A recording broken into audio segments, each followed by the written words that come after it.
Charles Blé Goudé, bonsoir. Bonsoir madame. Merci de nous recevoir.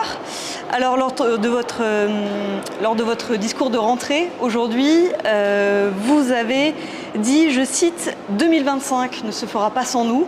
Vous avez présenté votre programme politique et en même temps, vous avez dit qu'il n'était pas encore temps de vous déclarer candidat à l'élection présidentielle de 2025. Pourquoi cette ambiguïté? Il n'y a aucune ambiguïté. Il n'y a du tout aucune ambiguïté. D'abord, j'ai présenté aujourd'hui les grandes lignes de ma vision politique. Quand je suis venu en Côte d'Ivoire, j'avais d'abord fait des tournées de paix. Une fois que cet objectif est atteint, il faut maintenant dire aux Ivoiriens ce que je veux faire avec eux. Ensuite, viendra l'autre étape dont vous parlez. Ne soyez pas pressés. Tout sera su en temps voulu. Mon parti a une convention. Et lors de cette convention, le candidat du COJEP sera connu. Donc ça veut dire que 2025 est toujours un objectif pour vous? 2025 est un objectif principal pour nous. Parce que c'est la fin d'une génération, la fin d'un cycle et le début d'un autre cycle. Chaque époque a son combat. Chaque combat a ses acteurs. Je pense que je suis un acteur de cette époque.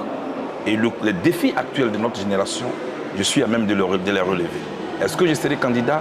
Je pense que ce n'est pas à l'ordre du jour aujourd'hui, mais ce n'est pas exclu. Vous avez dit, vous vous voyez déjà en tant qu'homme d'État, pourtant vous êtes toujours inéligible aujourd'hui ici en Côte d'Ivoire à cause de votre condamnation pour des crimes liés à la crise post-électorale de 2010-2011. Pourquoi est-ce que vous souhaitez toujours être acteur de la politique et possible, probable candidat alors que vous êtes inéligible? D'abord, je ne vais pas brûler la Côte d'Ivoire parce que je suis frappé d'une condamnation de 20 ans. Tout est évolutif. Le président Alassane Ouattara, il n'était pas éligible en Côte d'Ivoire. Il a été ensuite. Ousmane Sonko, il n'était pas éligible. Il a été après aujourd'hui Premier ministre. Il était en prison avec Diomaye Faye. Tout est dynamique. C'est une condamnation politique qui aura une solution politique, je l'espère. Mais cela ne m'empêche pas de me préparer. Cela ne m'empêche pas de m'organiser. Dans un premier temps, aujourd'hui, j'ai appelé toute la jeunesse de Côte d'Ivoire à aller doubler la liste électorale, à aller doubler la population électorale, qui est entre 6 et 7 millions. Il faut maintenant doubler cette population électorale pour que nous puissions impacter l'élection qui va venir. C'est pourquoi je m'organise. Je n'attends pas que les 20 ans finissent avant que je m'organise. Je suis en train de m'organiser, mais pour le moment, je ne suis pas en train de me déclarer candidat. Est-ce que cette solution politique dont vous parlez, est-ce que vous pensez qu'elle peut arriver avant l'élection présidentielle de 2025? Ce n'est pas exclu. C'est à quelques semaines de l'élection présidentielle au Sénégal que la condamnation d'Ousmane Sonko a été levée et qu'il est rentré dans tous ses droits. Aujourd'hui, il est Premier ministre. Idem pour Diomaye Faye. Donc, je suis confiant. Mais ce qu'il ne faut pas faire et ce qu'il faut éviter, c'est d'enflammer encore la situation sociale déjà trop fragile. Je ne vais pas associer mon nom à la déstructuration de la Côte d'Ivoire. Pourtant, je suis prêt physiquement, je suis prêt psychologiquement, je suis prêt intellectuellement et politiquement à diriger la Côte d'Ivoire. J'ai un projet. Laurent Gbagbo a été investi candidat de son parti vendredi. C'est votre ancien mentor, lui aussi est inéligible. Vous aviez déclaré en 2022 que si Laurent Gbagbo était candidat, vous ne le seriez pas face à lui. Est-ce qu'aujourd'hui vous envisagez d'être candidat face à Laurent Gbagbo en 2025? Je n'ai aucun commentaire à faire sur cette question relative à Laurent Gbagbo. Parce que j'ai décidé de ne pas parler de lui en public. Mais pour le moment, il y a des intentions de candidature. Il n'y a aucune candidature pour l'instant. C'est le Conseil constitutionnel qui confirme les candidatures, tout comme d'autres candidats. Donc on n'en est pas encore là. Est-ce que peut-être un mot de vos relations? Vous étiez alliés par le passé. Aujourd'hui, on l'a vu dans la salle pour votre rentrée politique, il y avait des représentants de plusieurs partis, mais pas de représentants du PPACI, du parti de Laurent Gbagbo. Pourquoi? Je ne peux pas répondre à la place de ceux qui ne sont pas venus quand on les a invités. Nous avons donné des invitations à tout le monde, dont le PPACI. Ils ne sont pas venus, je n'ai aucun commentaire à faire. Mais je pense que ce n'est pas une relation de guéguerre. Voilà. Des situations comme ça peuvent arriver entre leaders, il ne faut pas les dramatiser.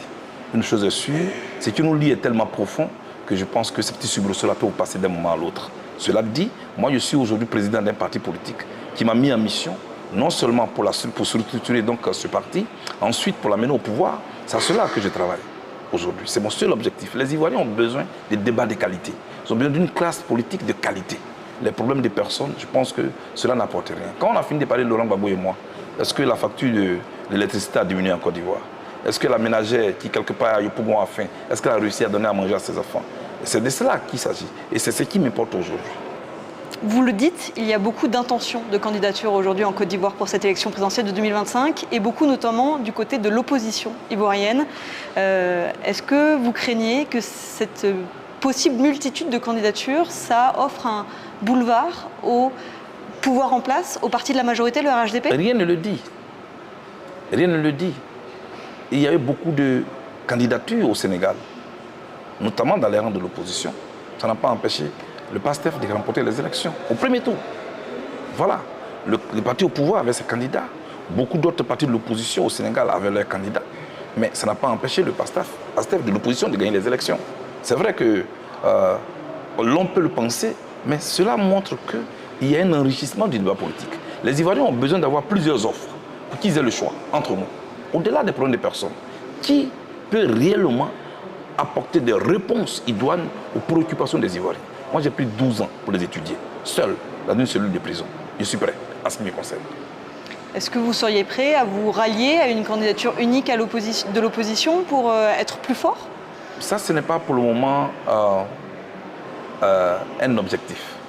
Quand on crée un parti politique, on le construit, on le structure, on le dote d'une offre politique qu'on propose à ceux pour qui on se bat, notamment le peuple. Et puis après, on regarde sur l'échiquier ceux avec qui on partage des idéologies ou une vision et avec qui on peut une alliance stratégique ou une alliance idéologique, c'est cela. Mais l'alliance n'est pas une fin en soi.